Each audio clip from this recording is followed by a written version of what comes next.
La terrible historia de Tlatelolco, que pasó el 2 de octubre de 1968, cuando un brutal golpe contra estudiantes cambió a México para siempre.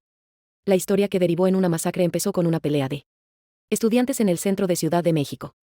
El grupo antimotines de la policía capitalina, conocido como Cuerpo de Granaderos, intervino para calmar la riña. Pero lo hizo de manera brutal. Golpeó a decenas de estudiantes y testigos de la pelea. Persiguió a los jóvenes hasta las escuelas donde buscaron refugio y también allí agredió a alumnos y profesores que impartían clase. Era el 23 de julio de 1968.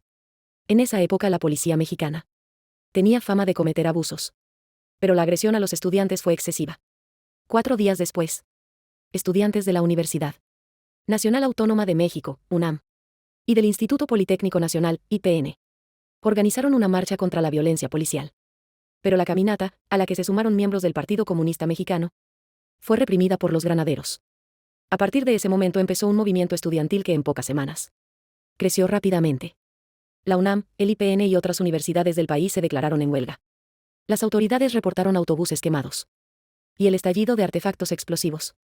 Decenas de jóvenes fueron detenidos y en el Zócalo, la plaza central del país, se desplegaron tanquetas y decenas de militares. El ejército ocupó las instalaciones de la UNAM y el IPN, pero no logró contener el movimiento agrupado en el Consejo Nacional de Huelga, CNH.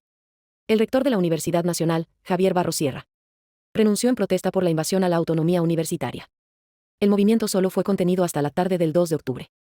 Ese día se había convocado una nueva marcha de protesta que partiría de la Plaza de las Tres Culturas en Tlatelolco. Cientos de soldados rodearon el sitio. Cuando los estudiantes anunciaban que se cancelaba la caminata para evitar violencia, inició una balacera contra la multitud.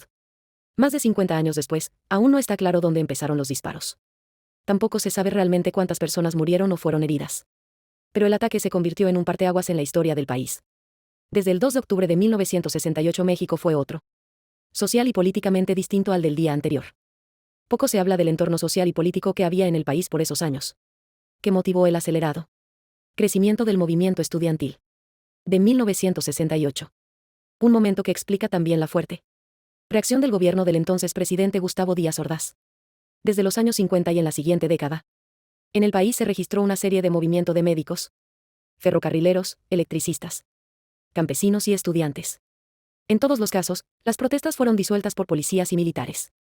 El movimiento de 68 no se comprendería si no se considera que en esa época existía un régimen autoritario y represivo. Sobre todo en los años 60 hubo una sucesión de intervenciones militares en las universidades, que fue creando un ambiente de descontento y de malestar entre la juventud.